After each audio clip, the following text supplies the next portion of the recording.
Here's what's happening on 99.3 The Vine. This is Robin here on 99.3 The Vine, and it is Wednesday, which means it is time for Wellness Wednesday. I'm being joined by Jane Ehrman of Images of Wellness. Hey, Jane, how are you? I'm well. What about you? Well, I'm good. I'm so happy to have you here in our brand new studio. I'm glad you were able to find it. It's wonderful here. Yeah, it's People need to stop by and wave in the windows. We had somebody come this afternoon with a sign before I got here. I guess it was just Bob here and some other people that worked here, but held up a little like we love 99.3 The Vine sign up in the window. It was really cool, and so we have it hanging in the window till we get all of our signage. But I love what we always get to chat about. So today I wanted to talk to you about the idea of being kind. In fact, I saw it's Kindness Week over at Northwood Elementary on their social media page, which I was always my favorite thing about when I taught there.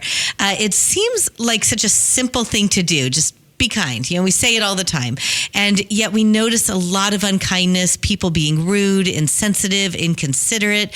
Maybe we need a reminder of what kindness is and ways that we can be kinder to one another. So to refresh our understanding, what does be kind mean?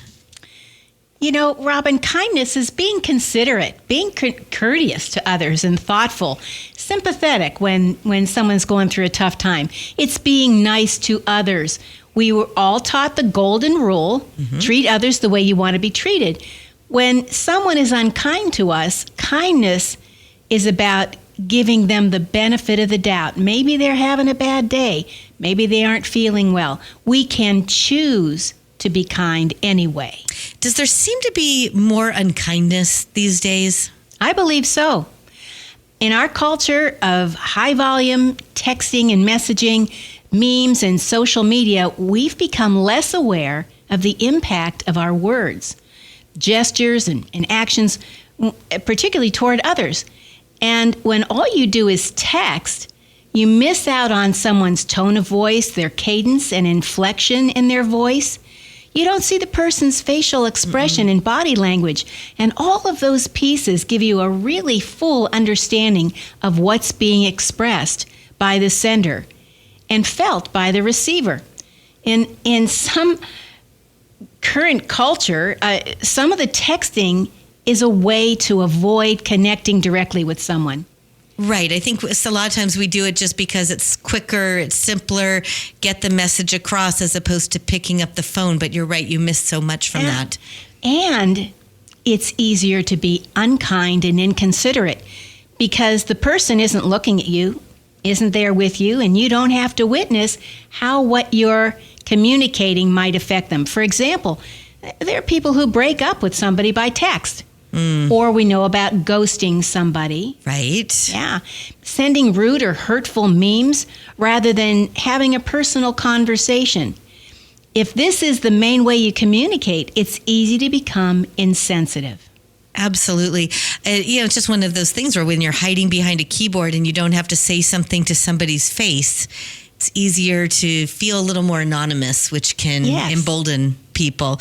Well, if you're just tuning in, I'm talking with Jane Ehrman of imagesofwellness.com, and we're talking about being kind. 'Tis the season. So what are some of the things that we can get in the way of kindness? So people are more stressed. There's no question about that. There's a lot going on right now in people's personal lives, at work, in our communities. There are changes happening multiple times a day now in our country and the world. And people are feeling overwhelmed and stressed out, and that can cause us to be short-tempered, insensitive, and even rude. And when we're overly tired, not feeling well, we tend to be more irritable and less patient. For instance, you can say, "What do you need?" And that's different than saying, "What do you need?" Wow. The same words and such a different impact. Yes. I think of when I was a mom and our kids were younger, and I'd say something to them, and they'd say, "Mom, why do you say it that way?" And I'd say, "What?" Right. I had no real understanding that, I was tense and trying to get a point across, but I didn't realize how the tone of my voice, and probably the look on my mother kind of face, was conveying something, the mother look, that wasn't conveying something kind. Right. And when people don't feel good about themselves, they're more likely to find fault with others. And people sometimes can become self-absorbed, meaning everything is about them. For sure. Okay? So we're less aware of others and how our attitude and actions can affect others. And we may be less considerate of what may be going on in their lives. None of these reasons are good excuses for being unkind. Right. Really, we're either living out of love, which is kindness, or living out of fear.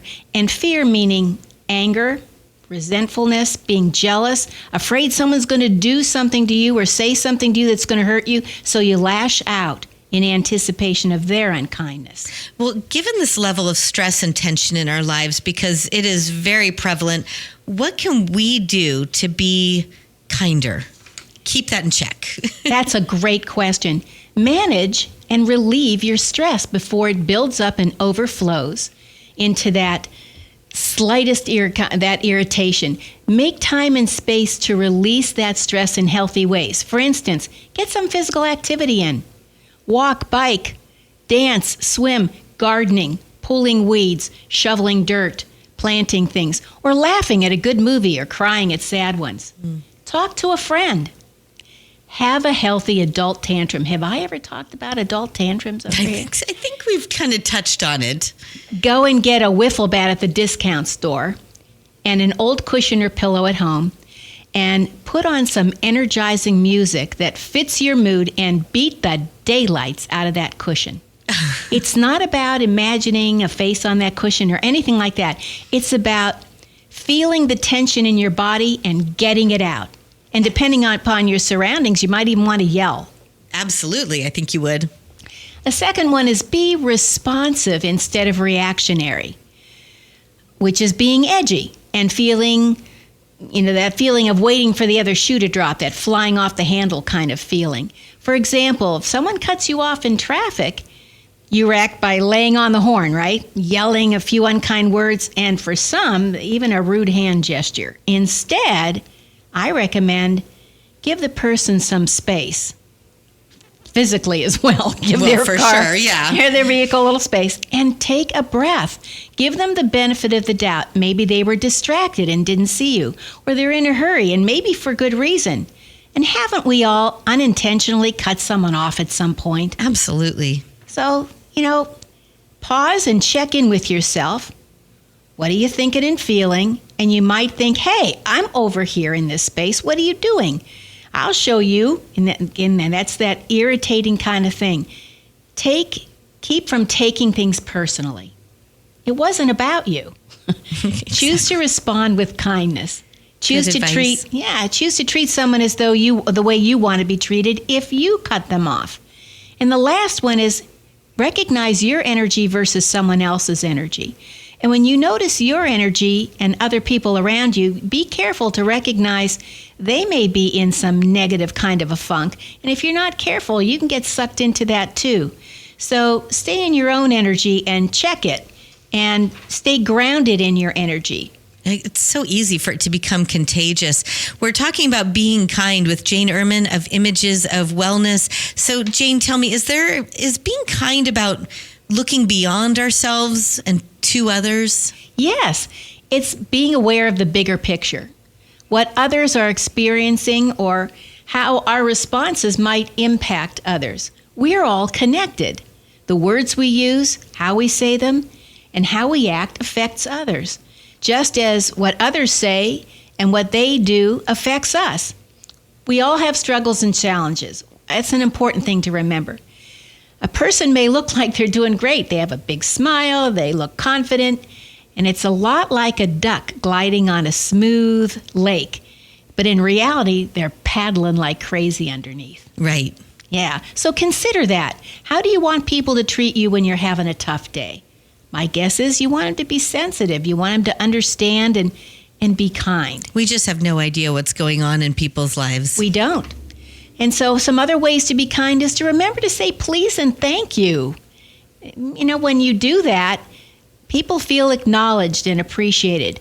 And when you make a mistake, say, I'm sorry. That's so disarming to just say, I'm sorry. I really blew that. Mm-hmm. What is somebody going to say after that? There's nothing You know? you can say other than, No. oh my gosh, it's okay. Yeah.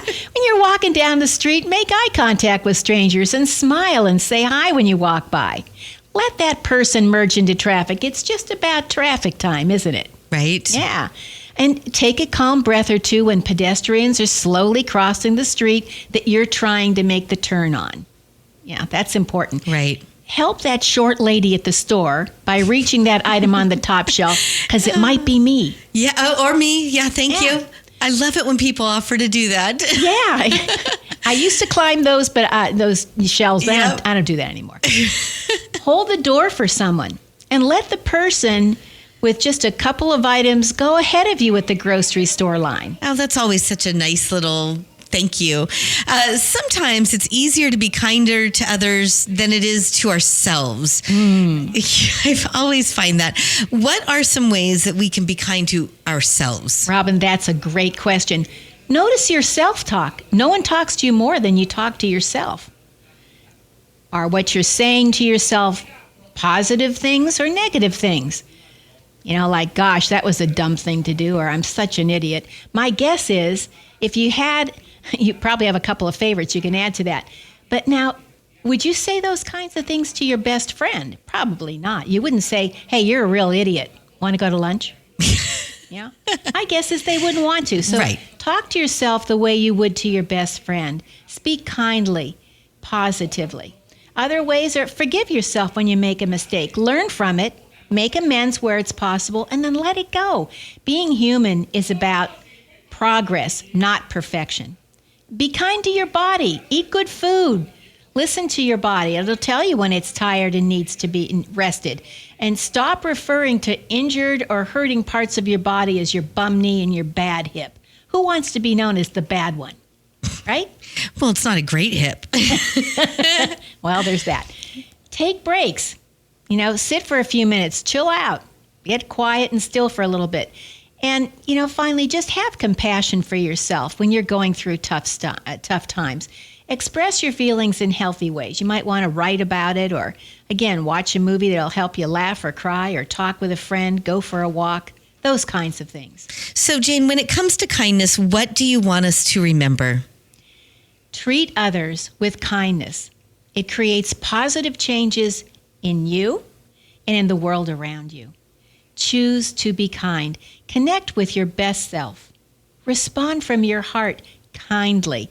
You know, Valentine's Day is just going to be in a few days. Maybe that's a good time to reboot. This is a good time to reboot for ourselves. Treat others the way you want to be treated. Do this. You'll feel better about yourself, and you'll make the world around you a little better too.